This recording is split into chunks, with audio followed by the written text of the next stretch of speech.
ನಮಸ್ಕಾರ. ಕನ್ನಡ ಒನ್ ನ್ಯೂಸ್ಗೆ ಸ್ವಾಗತ. ನಾನು ನಿಮ್ಮ ಭಾಗ್ಯನಾರಾಯಣ ಬೊಗ್ಗವರಪು.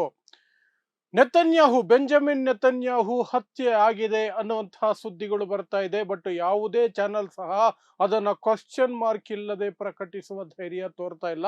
ಬಟ್ ಹತ್ಯೆಯಾಗಿರುವ ಸಾಧ್ಯತೆಗಳಿದೆ, ಅದನ್ನು ಮಾತ್ರ ಕನ್ಫರ್ಮ್ ಮಾಡ್ತಿದ್ದಾರೆ. ಇಸ್ರೇಲ್ ಸಹ ಹೇಳಿದೆ ನೆತನ್ಯಾಹು ಇದ್ದ ಬಿಲ್ಡಿಂಗಿಗೆ ಮಿಸೈಲ್ ಬಿದ್ದಿದೆ ಅಂತ. ಇರಾನ್ ಸಹ ಹೇಳ್ಕೊಂಡಿದೆ, ನಾವು ನೆತನ್ಯಾಹು ಇದ್ದಂತಹ ಬಿಲ್ಡಿಂಗಿಗೆ ಮಿಸೈಲ್ ಹಾಕಿದೀವಿ, ನೆತನ್ಯಾಹು ಸತ್ತಿರಬೇಕು ಅಂತ ಅವರು ಹೇಳ್ತಿದ್ದಾರೆ.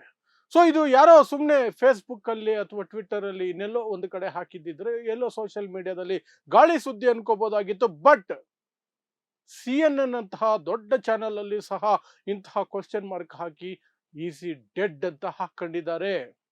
ನೆತನ್ಯಾಹು ಇಸ್ ಡೆಡ್ ಅಂತ ಹಾಕೊಂಡಿದ್ದಾರೆ. ಸತ್ತಿದ್ದಾನಾ ಅಂತ ಪ್ರಶ್ನೆಯನ್ನು ಕೇಳ್ಕೊಂಡಿದ್ದಾರೆ.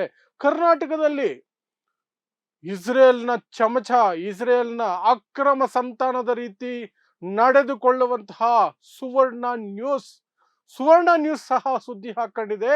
ನೆತನ್ಯಾಹು ಬದುಕಿರುವ ಸಾಧ್ಯತೆಗಳು ಕಡಿಮೆ, ನೆತನ್ಯಾಹು ಬದುಕಿರುವ ಸಾಧ್ಯತೆಗಳು ಕಡಿಮೆ ಅಂತ ಅಲ್ ಜಜೀರಾ ಸುದ್ದಿ ಪ್ರಕಟ ಮಾಡಿ ಆ ನಂತರ ಕೆಲವು ಕ್ಷಣಗಳ ನಂತರ ಡಿಲೀಟ್ ಮಾಡ್ಕೊಂಡಿದೆ.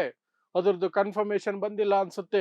ಹೀಗೆ ಒಂದೊಂದು ಕಡೆಯಿಂದಲೂ ಸಹ ದೊಡ್ಡ ದೊಡ್ಡ ಸುದ್ದಿ ಸಂಸ್ಥೆಗಳಿಂದ ಹಿಡಿದು ಲೋಕಲ್ ಚಾನೆಲ್ಗಳವರೆಗೆ ನೆತನ್ಯಾಹು ಸಾವಾಗಿರುವ ಸಾಧ್ಯತೆ ಇದೆ ಅನ್ನುವಂತಹ ಸುದ್ದಿಗಳನ್ನ ಪ್ರಕಟಿಸಿದ್ದಾರೆ.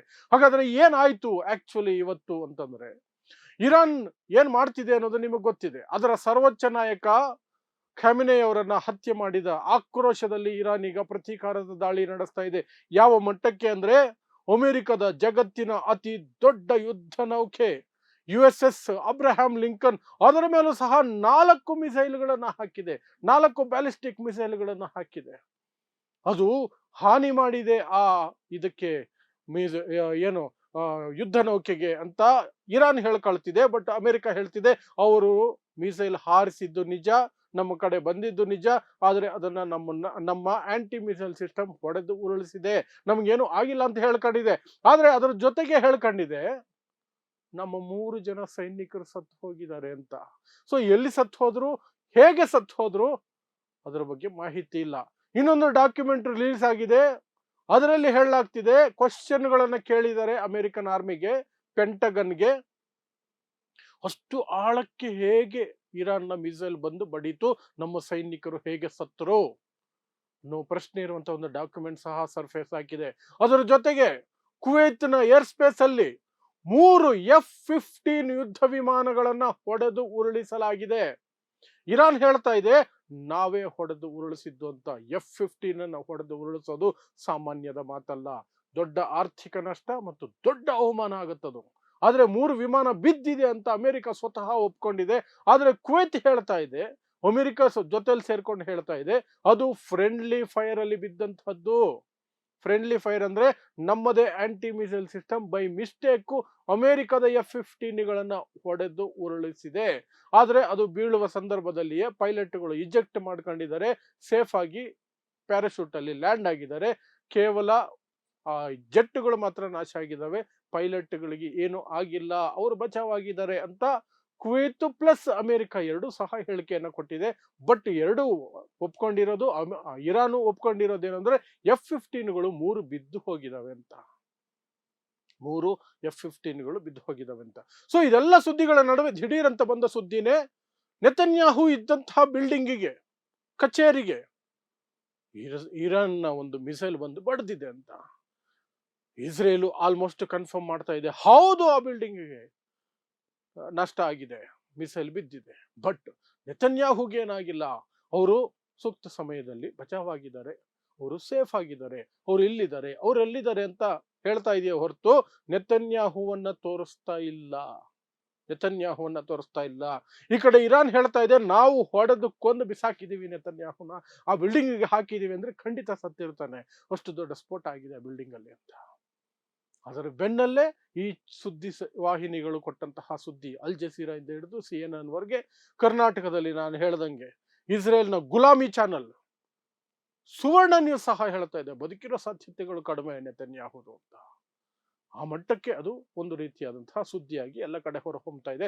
ಬಟ್ ಅಫಿಷಿಯಲ್ ಕನ್ಫರ್ಮೇಶನ್ಗೆ ನಾವು ಕಾಯ್ಬೇಕಾಗತ್ತೆ. ಅಟ್ಲೀಸ್ಟ್ ಒಂದು ಸೂಚನೆ, ಸಣ್ಣ ಕ್ಲೂ ಇಸ್ರೇಲ್ ಕಡೆಯಿಂದ ಬರಬೇಕಾಗತ್ತೆ.